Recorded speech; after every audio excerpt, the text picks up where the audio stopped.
سب سے پہلا فیصلہ جس قتل کا ہوگا نا وہ حضرت محسن کے قتل کا ہوگا۔ جی بی بی کا ایک لفظ، ایک لقب ہے مجتہدہ۔ مجتہدہ لغت میں اس اونٹنی کو کہتے ہیں جس کے سامنے اس کے بچے کو نہر کیا جائے۔ روتے ہوئے میرے مولا عسکری نے فرمایا اگر چیخنے کی آوازیں نہ ہوتی،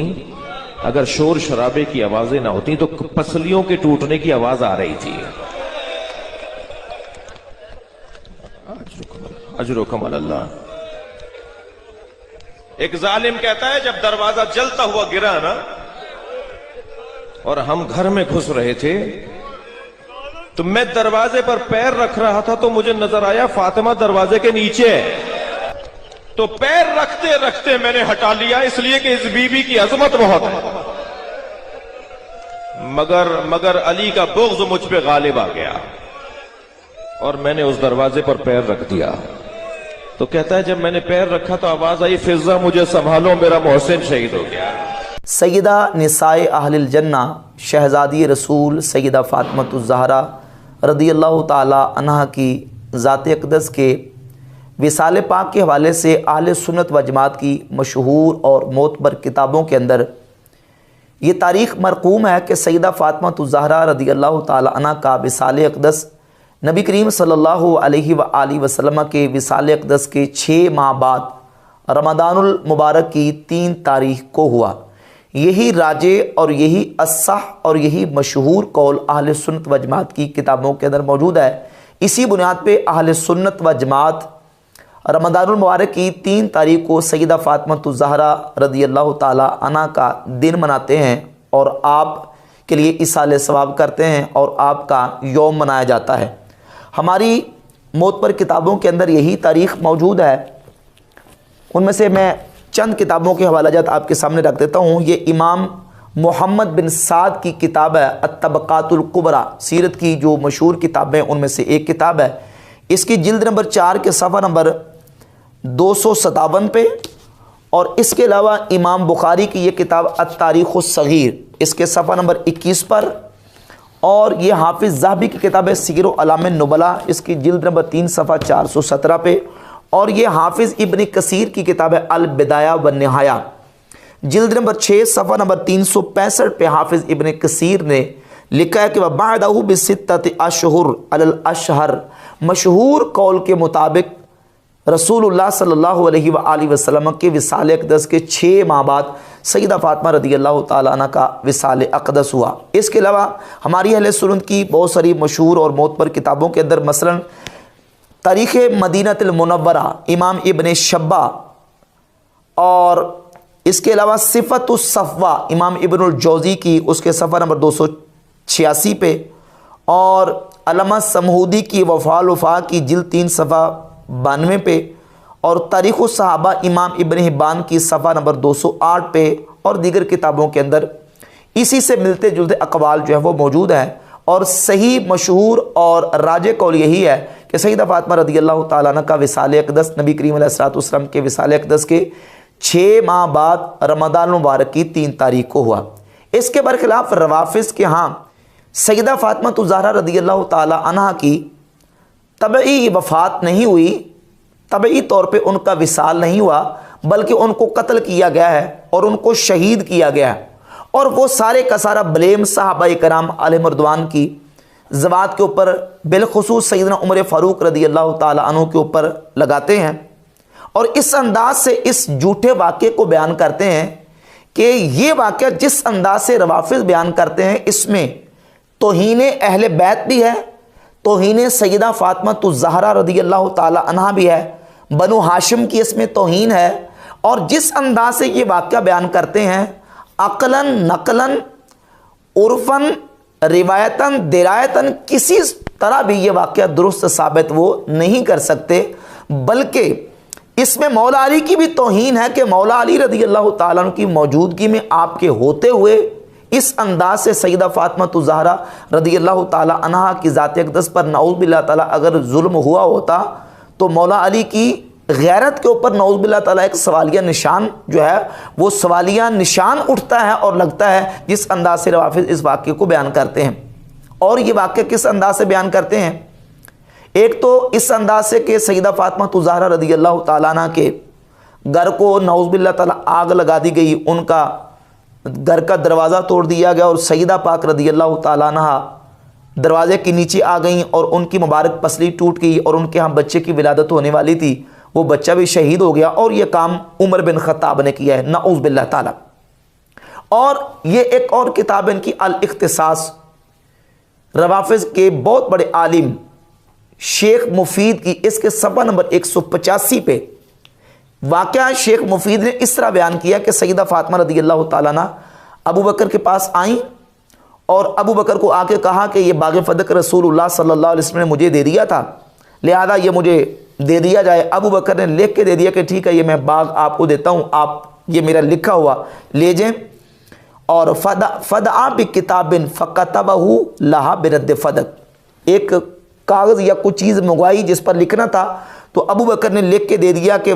باغ فدق ان کو دے دیا جائے۔ فخرجت والکتاب معہا، جب سیدہ وہاں سے نکلی تو وہ لکھا ہوا نوشتہ ان کے ہاتھ میں موجود تھا۔ فلقیہا عمر، تو رستے میں ان کو عمر ملے اور کہا یا بنت محمد ما ھذا الکتاب، اے محمد صلی اللہ علیہ وسلم کی بیٹی، یہ آپ کے ہاتھ میں لکھا ہوا کیا ہے؟ الذی معکی، جو آپ کے پاس ہے۔ فقالت، تو آپ نے کہا کتاب کتب لی ابو بکر برد فدق، یہ وہ نوشتہ ہے جو ابو بکر نے فدق کے حوالے سے مجھے لکھ کے دے دیا ہے۔ فقال حلمیہ الیہ، تو عمر نے کہا کہ یہ دکھائیں ذرا مجھے، میری طرف لے کے ہیں۔ فابت ان تدفعہ الیہ، تو سیدہ نے انکار کیا کہ میں تمہیں یہ نہیں دکھاؤں گی۔ نعوذ باللہ تعالیٰ، آگے جملہ یہ لکھا ہے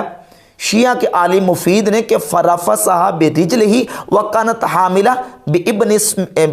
اسمہ المحسن فاسقطت المحسن من بطنہا۔ نعوذ باللہ تعالیٰ، نعوذ باللہ لکھتا ہے کہ عمر نے پھر ان کو ٹھڈے مارے، ان کے ہاں بچے کی ولادت ہونے والی تھی جس کا نام محسن تھا، تو وہ محسن شہید ہو گئے۔ ثم لاتمہا، پھر عمر نے سیدہ پاک رضی اللہ تعالیٰ عنہ کو نعوذ باللہ تعالیٰ، نعوذ باللہ تعالیٰ تمانچے مارے۔ یہ ایک جھوٹا واقعہ اور مکذوبہ واقعہ مفید نے اپنی کتاب الاختصاص میں صفحہ 185 پہ اس انداز سے بیان کیا۔ ایک طرف یہ کہتے ہیں کہ شیخ مفید نے الاختصاص کا صفحہ 185 پہ لکھا کہ سیدہ ابو بکر کے پاس گئیں، ابو بکر نے لکھ کے دے دیا، تو عمر نے رستے میں نعوذ باللہ تعالیٰ ان کے خلاف یہ معاملہ کیا اور ان پر یہ ظلم کیا۔ اور دوسری طرف یہ کہتے ہیں کہ سیدہ پاک کے گھر کو آگ لگا دی گئی اور دروازہ توڑ دیا گیا اور دروازے کے نیچے آپ آ گئیں اور آپ کی پسلی مبارک ٹوٹ گئی۔ اس انداز سے یہ جو نا وہ متضاد قسم کے دعوے کر کے سیدنا عمر فاروق رضی اللہ تعالیٰ عنہم کے خلاف ایک منفی پراپوگنڈا کرتے ہیں، اور اس مہینے کے اندر باقاعدہ طور پہ یہ باقاعدہ طور پہ جلوس اور ریلیاں اور اس طرح سے یہ ایک پورا منظم طریقے سے صحابہ کرام کے خلاف جو ہے نا وہ ایک پراپوگنڈا کرنے کی کوشش کرتے ہیں۔ اب اس سلسلہ میں تمام پوری دنیا کے رافضی علماء کے اوپر ایک سوال قائم ہوتا ہے، اور وہ سوال یہ قائم ہوتا ہے کہ تم یہ جو دعویٰ کرتے ہو کہ سیدہ پاک رضی اللہ تعالی عنہ کے ساتھ نعوذ باللہ تعالیٰ اس طرح ظلم ہوا، تو مولا علی اس وقت کہاں تھے؟ مولا علی اس وقت کہاں تھے؟ کیا مولا علی رضی اللہ تعالی عنہ پر عقلاً، شرعاً، عرفاً، اخلاقاً یہ ضروری نہیں تھا کہ وہ اپنی زوجہ اور رسول اللہ صلی اللہ علیہ وسلم کی بیٹی حضور کی شہزادی سیدہ فاطمہ الزہرا رضی اللہ تعالی عنہ کی ذات اقدس کا دفاع کرتے؟ کیا ایک شوہر کی غیرت کا تقاضا نہیں ہے کہ اس کی بیوی کے خلاف کو اس انداز سے اس کی بیوی کی انسلٹ اور توہین کرے؟ تو کیا شوہر پر اخلاقاً ضروری نہیں ہے کہ وہ اپنی بیوی کی حرمت کا لحاظ کرے اور پاس کرے اور دفاع کرے؟ کیا مولا علی پر یہ لازم نہیں تھا کہ وہ سیدہ پاک کا دفاع کرتے اور سیدہ رضی اللہ تعالی عنہا کی مدد کرتے؟ مولا علی نے اس موقع پر یہ کیوں نہیں کیا؟ کیا بنو ہاشم پر لازم نہیں تھا؟ کیا رسول اللہ صلی اللہ علیہ وسلم کے خاندان کے افراد اس وقت موجود نہیں تھے؟ بلکہ نبی کریم علیہ الصلوۃ والسلام کے تمام صحابہ جتنے اس وقت وہاں موجود تھے، کیا ان پر لازم نہیں تھا؟ چلیں صحابہ کی بات تو ایک سائڈ پہ رہے، کیونکہ صحابہ کے بارے میں تو ان کا یہ عقیدہ اور نظریہ یہ ہے کہ نعوذ باللہ تعالیٰ نبی کریم علیہ الصلوۃ والسلام کی دنیا سے پردہ کرتے ہی 4 مسلمان باقی بچے تھے، باقی سارے مرتد ہو گئے تھے۔ معتبر کتابوں کے اندر لکھا ہے، روافض کی معتبر کتابوں کے اندر، الکافی کے اندر رجال کشی کی جلد 1 صفحہ 26-27 پہ، تفسیر قمی جلد 1 صفحہ 141 پہ، الاختصاص شیخ مفید کی صفحہ نمبر 6 پہ، حیات القلوب ملا باقر مجلسی کی یہ جلد نمبر 2 صفحہ نمبر 923 پہ، اور عین الحیات کے صفحہ 3 پہ، حق الیقین تفسیر عیاشی، اور بڑی بڑی ان کی کتابوں کے اندر یہ بات موجود ہے کہ نعوذ باللہ تعالیٰ رسول اللہ صلی اللہ علیہ وآلہ وسلم کے وصال اقدس کے بعد 3 یا 4 مسلمان باقی بچے تھے، باقی سارے مرتد ہو گئے تھے۔ صحابہ کے بارے میں تو تم یہ نظریہ رکھتے ہو کہ صرف 3-4 مسلمان باقی مرتد ہو گئے تھے، جو 4 باقی بچے تھے کیا انہوں نے سیدہ پاک کا دفاع کیا؟ کیا مولا علی نے دفاع کیا؟ کیا مولا علی پر عقلاً شرعاً عرفاً اخلاقاً ضروری اور واجب نہیں تھا؟ تو مولا علی نے دفاع کیوں نہ کیا؟ تو نتیجہ یہ نکلتا ہے کہ یہ واقعہ ہوا ہی نہیں ہے،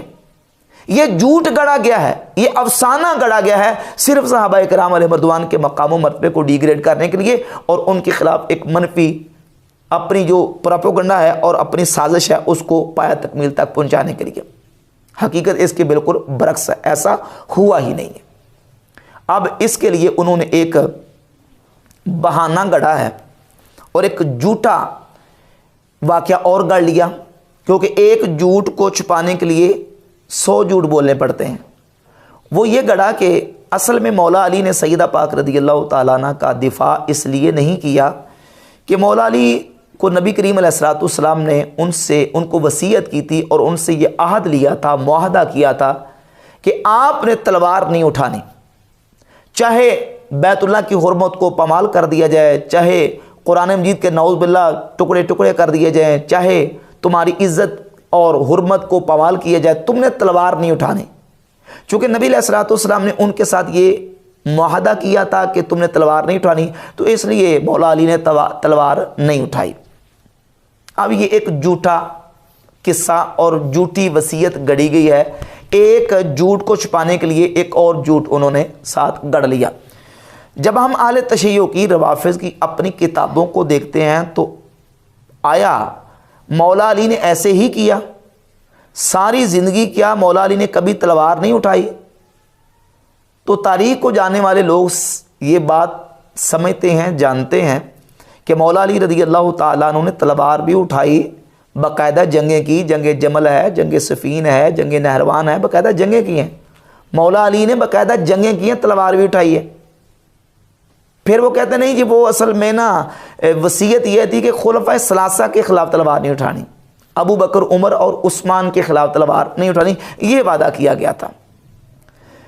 اس سلسلے میں میں آپ کے سامنے روافض ہی کی کتابوں سے چند وہ حوالہ جات پیش کروں گا جس سے یہ بات بالکل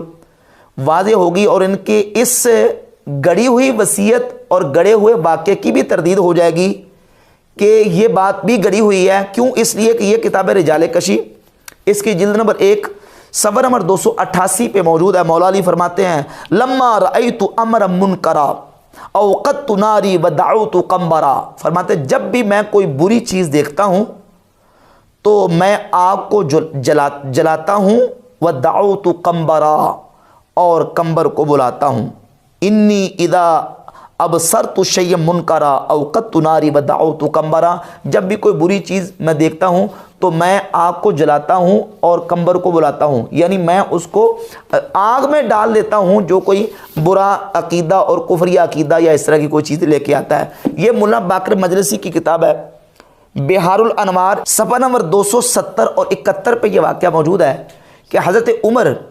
رضی اللہ تعالی عنہ نے سیدنا عباس ابن عبد المطلب رضی اللہ تعالیٰ عنہ کے گھر کا جو مکان کا پرنالہ تھا، میزاب، اس کو اکھیڑ دیا، کیونکہ وہ پانی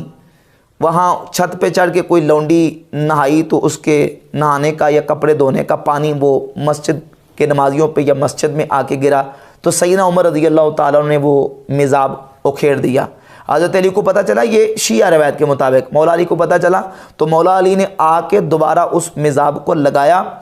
وقال علی علیہ السلام، اور حضرت علی نے آ کے کہا لئن قلعه قالع لأضربن عنقه وعنق الآمر له بذلك، فرمایا کہ نبی کریم علیہ الصلوۃ والسلام اس صاحب قبر اور صاحب منبر کی قسم، ان کے حق کی قسم، میں اس شخص کی گردن اڑا دوں گا جس نے اس مزاب اور پرنالے کو دوبارہ اکھیڑا یا اس کو اکھیڑنے کا حکم دیا۔ تو یہ واقعہ تو بتا رہا ہے کہ مولا علی کے بارے میں یہ جو دعویٰ کیا گیا کہ وصیت کی تھی کہ آپ نے تلوار نہیں اٹھائی، مولا علی تو فرما رہے کہ میں اس کی گردن اڑا دوں گا۔ مولا علی تو فرما رہے کہ میں آگ کو جلاتا ہوں اور قمبر کو بلاتا ہوں، اس کو جلا دیتا ہوں، ساڑ دیتا ہوں، کوئی امر منکر میں اگر دیکھتا ہوں۔ اور پھر حضرت عمر کے حوالے سے انہی کی کتابوں کے اندر یہ حیات القلوب مولا باقر مجلسی کی جلد نمبر 2 کے صفحہ نمبر 563 اور 64 پہ لکھا ہے کہ حضرت عمر نے ایک دن حضرت علی کو رستے میں دیکھا تو ایک واقعہ بیان کیا کہ حضرت علی کی اس وقت سے میرے دل میں ڈر اور خوف اس وقت سے موجود ہے جب سے جنگ احد ہوئی ہے، جب ہم جنگ احد میں بھاگ رہے تھے تو علی تلوار لے کے آگے اور کہا کہ میں دشمنوں کو مارنے سے پہلے تمہیں ماروں گا جو تم بھاگ رہے ہو، تو لہذا واپس آ جاؤ۔ تو اس وقت سے لے کر آج تک علی کی ہیبت اور علی کا خوف میرے دل میں موجود ہے۔ حیات القلوب میں مولا باقر مجلسی تو واقعہ یہ لکھ رہا ہے کہ حضرت علی کا دل میں حضرت عمر کے خوف تھا، ڈر تھا، آخر وقت تک اپنی خلافت تک بھی ڈر تھا۔ تو وہ حضرت علی کی موجودگی میں یہ عمل کیسے کر سکتے ہیں؟ پھر حضرت علی نے تلوار اٹھائی ہے کہ نہیں اٹھائی، یہ الاحتجاج طبرسی کی کتاب ہے، ان کا مشہور عالم ہے شیعہ کا، اس کی جلد نمبر 1 کے صفحہ نمبر 242 پہ یہ موجود ہے کہ حضرت علی نے ایک دن خالد بن ولید کو پکڑ لیا، فَأَخَذَهُ عَلِيٌّ علیہ السلام فَجَلَدَ بِهِ الْأَرْض، تو علی پاک نے خالد کو پکڑ کے زمین پر دے مارا۔ فَاجْتَمَعَ النَّاسُ عَلَيْهِ فَقَالَ عُمَرُ يَقْتُلُهُ وَرَبِّ الْكَعْبَةِ، علی نے جس وقت خالد بن ولید کو پکڑا اور مارا تو لوگ جمع ہو گئے، تو عمر نے کہا رب کعبہ کی قسم یہ علی خالد کو قتل کر دے گا، اور لوگوں نے پھر منتیں سماعتیں کر کے نبی کریم علیہ الصلوۃ والسلام کا وسیلہ دے کے حضرت علی سے کہا، تو حضرت علی نے پھر حضرت خالد بن ولید کو چھوڑ دیا۔ کتابیں تو یہ کہہ رہی ہیں کہ حضرت علی نے تلوار بھی اٹھائی۔ اور پھر یہ مولا باقر مجلسی کی کتاب ہے حق الیقین، اس کے اندر تو باقاعدہ اس نے واقعات، کتنے واقعات نقل کیے ہیں، صفحہ نمبر 266 اور 267 پہ، صفحہ 66 پہ واقعہ کے پاس حضرت امیر علیہ السلام بیتاب شد و برجست و گریبان ملعون را گرفت و بر زمین زد و بینیش را شکست۔ نعوذ باللہ تعالیٰ حضرت عمر کے حوالے سے لکھا کہ حضرت علی نے ایک موقع پر عمر کو پکڑ لیا اور پکڑ کے اس کا گریبان پکڑا، اور اس ملعون، نعوذ باللہ حضرت عمر کو ملعون لکھا ہے کہ حضرت عمر نعوذ باللہ ان کے بارے میں کہتا ہے کہ اس ملعون کو پکڑا اور زمین پہ دے مارا اور عمر کی ناک توڑ دی، و گردنش را پیچید و خاص اورا بکشد، اور عمر کی گردن کو پکڑ کے موڑا، اور وہ چاہتے تھے کہ اس کو مار ڈالیں، لیکن پھر حضرت عمر کو علی نے چھوڑ دیا۔ اور پھر اسی طرح صفحہ نمبر 267 پہ لکھا کہ خالد شمشیر خود را حوالہ حضرت کرد، حضرت ہما شمشیر از دست او گرفت و خاص بر او زند، او حضرت را قسم داد و حضرت شمشیر را انداخت، یعنی حضرت علی نے تلوار پکڑی اور تلوار پکڑ کے خالد بن ولید کا سر قلم کرنے ہی لگے تھے کہ خالد نے آگے معافیاں مانگنی شروع کر دیں، اور خالد نے معافی مانگی تو پھر حضرت علی نے جناب وہ اس کو چھوڑ دیا۔ یہ سارے واقعات روافظ کی کتابوں کے اندر موجود ہیں۔ سوال یہ پیدا ہوتا ہے کہ تمہارے دعوے کے مطابق، تمہاری کتابوں کے مطابق، اگر مولا علی رضی اللہ تعالیٰ عنہ وہ خالد بن ولید کو پکڑ سکتے ہیں، نعوذ باللہ حضرت عمر کو مار سکتے ہیں، اور دیگر تلوار کے ساتھ جو ہے وہ اپنے دشمنوں کے ساتھ مقابلہ کر سکتے ہیں، تو مولا علی رضی اللہ تعالیٰ عنہ نے سیدہ فاطمہ الزہرا رضی اللہ تعالیٰ عنہ کا بدلہ کیوں نہیں لیا؟ سیدہ پر اگر نعوذ باللہ اس طرح ظلم ہوا تھا تو مولا علی نے ان کا دفاع کیوں نہیں کیا؟ یہ اس بات کی واضح دلیل ہے کہ واقعہ ہوا ہی نہیں۔ اور پھر سب سے بڑا حوالہ اس سلسلہ میں یہ مولا علی کی طرف منسوب خطبات ہیں، نہج البلاغہ، نہج البلاغہ کا خطبہ نمبر 3 ہے، جس کو خطبہ شکشکیہ کہا جاتا ہے، صفحہ نمبر 88 پہ۔ اس کا ترجمہ پڑھ کے سناتا ہوں کہ لکھا کہ میں نے خلافت کے آگے پردہ لٹکا دیا اور اس سے پہلو تہی کر لی، اور سوچنا شروع کیا کہ اپنے کٹے ہوئے ہاتھوں سے حملہ کروں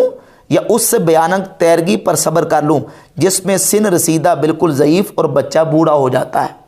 اصل میں اس میں یہ لکھا کہ گویا کہ حضرت علی یہ کہہ رہے تھے کہ چونکہ میرے پاس اس وقت انصار و اوان و آیان موجود نہیں ہیں میرے ساتھ بدر کرنے والے، تو اس لیے چونکہ گویا کہ میں کٹے ہوئے ہاتھوں کے ساتھ ہوں، اس لیے میں ان کے خلاف جو نا وہ تلوار نہیں اٹھا سکتا۔ اور انہی کتابوں کے اندر یہ ملا بکر مدرسی کی حق یقین ہے، اس کے صفحہ نمبر 288 بھی لکھا کہ مولا علی فرماتے ہیں اگر میرے پاس 40 ایسے افراد ہوں جو باوفا ہوں تو میں تلوار لے کے ابو بکر کے خلاف کھڑا ہو جاؤں۔ تو وہ وصیت والی بات کہاں گئی؟ تم تو یہ کہہ رہے تھے کہ نبی کریم علیہ السلام نے ان کو وصیت کی تھی کہ تم نے تلوار نہیں اٹھانی۔ حق الیقین کے اندر لکھا ہے کہ مولا علی فرماتے ہیں میرے پاس 40 افراد ہوں باوفا تو میں ابو بکر کے خلاف تلوار اٹھاؤں۔ خطبہ شکشکیہ خطبہ نمبر 3 میں یہ لکھا ہے کہ میرے پاس میں سوچ رہا ہوں کہ کٹے ہاتھوں کے ساتھ میں کس طرح ان کے خلاف حملہ کروں۔ تو پتہ چلا کہ وصیت والی بات بھی صحیح نہیں ہے، جھوٹی بات ہے، یہ ہوا ہی نہیں اس طرح۔ اب یہ ساری روافض کی کتابیں ہیں جس کے اندر مولا علی کا نعوذ باللہ تعالیٰ صحابہ کرام کے خلاف لڑنا، قتال کرنا، تلوار اٹھانا، یہ ساری چیزیں موجود ہیں، جبکہ اہل سنت و جماعت کے ہاں بحمد تعالیٰ صحیح احادیث موجود ہے کتب احادیث کے اندر کہ مولا علی رضی اللہ تعالیٰ عنہ سیدنا ابو بکر صدیق سے بھی محبت کرتے تھے، حضرت عمر فاروق سے بھی محبت کرتے تھے۔ صحیح بخاری کے اندر 3677 نمبر حدیث ہے، سیدنا عبداللہ ابن عباس رضی اللہ تعالیٰ عنہ فرماتے ہیں کہ حضرت عمر فاروق رضی اللہ تعالیٰ کی شہادت کے بعد آپ کا جسم چارپائی پہ رکھا ہوا تھا، صحابہ کرام آ رہے تھے اور آ کے حضرت عمر کے لیے دعا کر رہے تھے، مولا علی بھی آئے اور مولا علی نے آ کے حضرت عمر کے لیے دعا کی۔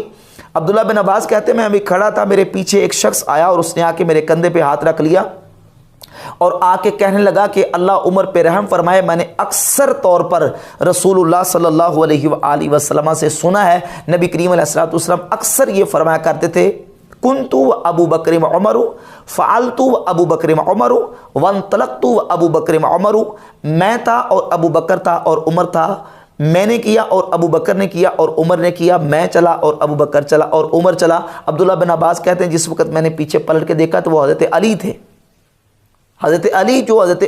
سیدنا عمر فاروق اور حضرت صدیق اکبر رضی اللہ تعالیٰ عنہ کی منقبت بیان کر رہے تھے۔ صحیح بخاری کے اندر 3671 نمبر حدیث ہے، محمد ابن حنفیہ مولا علی کے بیٹے نے آپ سے پوچھا ابو جان یہ بتائیں کہ نبی کریم علیہ السلام کے بعد کون ہستی سب سے افضل ہے؟ تو حضرت علی نے فرمایا کہ ابو بکر۔ کہتے ہیں میں نے پوچھا ان کے بعد؟ تو کہا کہ ان کے بعد حضرت عمر۔ تو مولا علی تو ان کی شان بیان کر رہے ہیں۔ جامع ترمذی کتاب المناقب میں حدیث موجود ہے، مولا علی کہتے ہیں کہ میں نبی کریم علیہ السلام کی بارگاہ میں موجود تھا، ابو بکر اور عمر آئے تو نبی کریم علیہ السلام نے فرمایا کہ اے علی یہ جو دونوں آ رہے ہیں یہ جنتی نوجوانوں اور بوڑھوں کے سردار ہیں، نبیوں اور رسولوں کے بعد ان کو خبر نہیں دینی۔ حضرت علی تو ابو بکر عمر کی شان بیان کر رہے ہیں۔ مسند احمد ابن حنبل کی پہلی جلد میں امام احمد ابن حنبل حدیث نمبر 1058 اور 1062 لے کے ہے کہ مولا علی فرماتے ہیں کہ رسول اللہ صلی اللہ علیہ وآلہ وسلم کی وصال اقدس کے بعد ابو بکر صدیق حضور کے خلیفہ بنے، انہوں نے حضور کی سنت کے مطابق عمل کیا، اور ابو بکر صدیق کے بعد حضرت عمر خلیفہ بنے اور انہوں نے نبی کریم علیہ السلام کی سیرت کے مطابق اور حضرت ابو بکر کی سیرت کے مطابق عمل کیا۔ مولا علی رضی اللہ تعالیٰ عنہ کی ذات اقدس تو ابو بکر عمر کی شان و عظمت بیان کر رہے ہیں، اور صحیح مسلم کے اندر 6187 نمبر حدیث ہے کہ مولا علی حضرت عمر کی شہادت کے موقع پر یہ کہہ رہے تھے کہ اے عمر آپ نے اپنے بعد کوئی ایسا شخص نہیں چھوڑا کہ جس کے بارے میں یہ تمنا کرتا ہوں اور میں پسند کرتا ہوں کہ قیامت کے دن اس کے اعمال لے کر میں اللہ کی بارگاہ میں حاضر ہوں، یعنی میں یہ شوق رکھتا ہوں کہ قیامت کے دن میرے ہاتھ میں عمر کا نامہ اعمال ہو۔ یہ صحیح مسلم کی 6187 نمبر حدیث ہے، 6187 نمبر حدیث ہے۔ حضرت مولا علی تو حضرت عمر کے بارے میں یہ کہہ رہے ہیں۔ مصنف ابن ابی شیبہ میں حدیث موجود ہے کہ مولا علی اکثر طور پر ایک چادر اپنے پاس لے کے رکھا کرتے تھے، تو کسی نے یہ پوچھا کہ آپ اکثر یہ چادر استعمال کرتے ہیں؟ تو مولا علی رضی اللہ تعالیٰ عنہ نے فرمایا کہ یہ چادر مجھے میرے صدیق، میرے رفیق، میرے دوست عمر نے مجھے ہدیہ اور گفٹ کی ہے، اس لیے میں یہ چادر استعمال کرتا ہوں۔ مصنف ابن ابی شیبہ میں ایک اور روایت موجود ہے کہ سیدنا ابو بکر صدیق رضی اللہ تعالیٰ عنہ نے اپنے وقت وصال یہ لکھا اور صحابہ کرام کو جمع کیا اور کہا کہ میں نے عہدت عہدن، میں نے ایک عہد لکھ دیا ہے، کیا تم اس بات پر راضی ہو؟ تو سب نے کہا ہم راضی ہیں۔ حضرت علی نے کہا میں راضی نہیں ہوں، میں تب راضی ہوں گا اگر آپ نے اس میں حضرت عمر کا نام لکھا ہوگا۔ حضرت عمر کے ساتھ مولا علی کی محبت دیکھیے۔ اور پھر ایک وہ بات میں آپ کے سامنے رکھنے لگا ہوں جو کہ ان روافض کے لیے زہر کا پیالہ پینے کے مترادف ہے، اور وہ اپنی کتابوں سے نہیں، ان کی اپنی کتابوں سے میں آپ کے سامنے ایک حوالہ پیش کرتا ہوں۔ یہ تہذیب الاحکام ہے جو ان کے ہاں کتب اربع کے اندر شامل ہے، الکافی، تہذیب الاحکام اور الاستبصار اور من لا یحذر الفقیہ۔ یہ روایت فروع کافی کے اندر موجود ہے،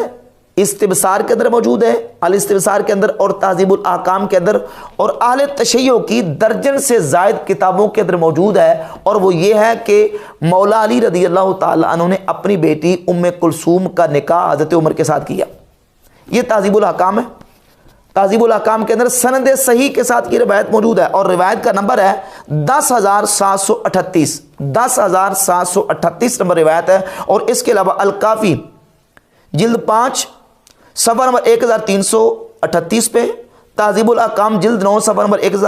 نمبر 1339 پہ، الاستبصار جلد 3 صفحہ نمبر 477 پہ، مناقب آل ابی طالب صفحہ نمبر 848 پہ، انوار نعمانیہ، ناسخ و تواریخ، بحار الانوار، الارشاد، منتہی الاعمال، مجالس المومنین، وسائل الشیعہ، مسالک الافہام، مرآت العقول، ان تمام کتابوں کے اندر یہ موجود ہے کہ مولا علی نے اپنی بیٹی ام کلثوم رضی اللہ تعالیٰ عنہ کا نکاح حضرت عمر کے ساتھ کیا۔ اگر نعوذ باللہ تعالیٰ حضرت عمر نے یہ معاملہ سیدہ پاک رضی اللہ تعالیٰ عنہ کے ساتھ کیا ہوتا، پہلی بات ہوئی کہ مولا علی ان سے بدلہ لیتے، انتقام لیتے اور یہ ہونے ہی نہ دیتے، اور دوسری بات یہ کہ اگر ہوا ہوتا تو کیا نعوذ باللہ تعالیٰ مولا علی حضرت عمر کے ساتھ یہ تعلق اور رشتہ قائم کرتے جو کہ تمہاری کتابوں کے اندر لکھا ہوا ہے؟ پتہ چلا کہ یہ واقعہ کوئی نہیں ہوا، یہ جھوٹ گڑا گیا اور ایک محض افسانہ گڑا گیا۔ اور پھر اس کے اوپر ایک اور کرینہ جو پیش کرتے ہیں کہ نبی کریم علیہ السلام کی بیٹی سیدہ فاطمہ رضی اللہ تعالیٰ عنہ کے ہاں بیٹے کی ولادت ہونے والی تھی جن کا نام محسن تھا، وہ شہید ہو گئے۔ عمر نے نعوذ باللہ تعالیٰ جب جو نا یہ ظلم کیا الیاذ باللہ تعالیٰ، یہ بھی ایک جھوٹا واقعہ ہے۔ وہ اس طرح کی یہ مسند احمد بن حنبل حدیث کی کتاب ہے، اور امام بخاری اپنی کتاب الادب المفرد میں یہ روایت لے کے، میرے پاس جو نسخہ ہے دار الاحیاء تراث العربی بیروت لبنان سے، اس کے اندر 771 نمبر حدیث ہے۔ مولا علی رضی اللہ تعالیٰ عنہ نبی کریم علیہ السلام کی بارگاہ اقدس میں حاضر ہوئے تو عرض کی حضور اللہ نے بیٹا عطا فرمایا، تو فرمایا کہ ان کا نام کیا رکھا ہے؟ عرض کی حضور ان کا نام حرب رکھا ہے، تو فرمایا نہیں وہ تو حسن ہے۔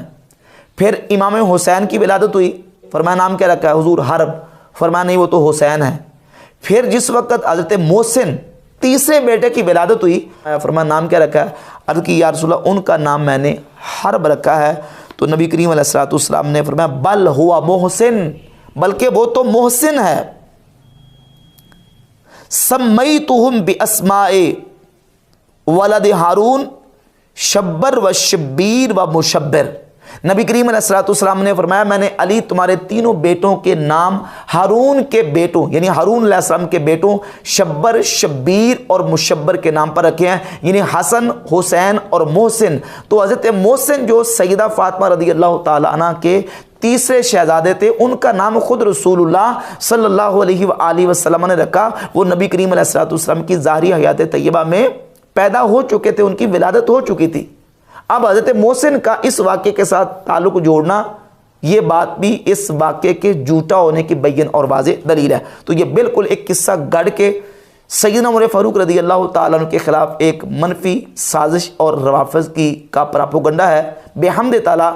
حق اور دلائل کے ساتھ یہ بات بالکل واضح ہے کہ مولا علی حضرت عمر کے ساتھ محبت کرتے تھے اور حضرت عمر مولا علی کے ساتھ محبت کرتے تھے۔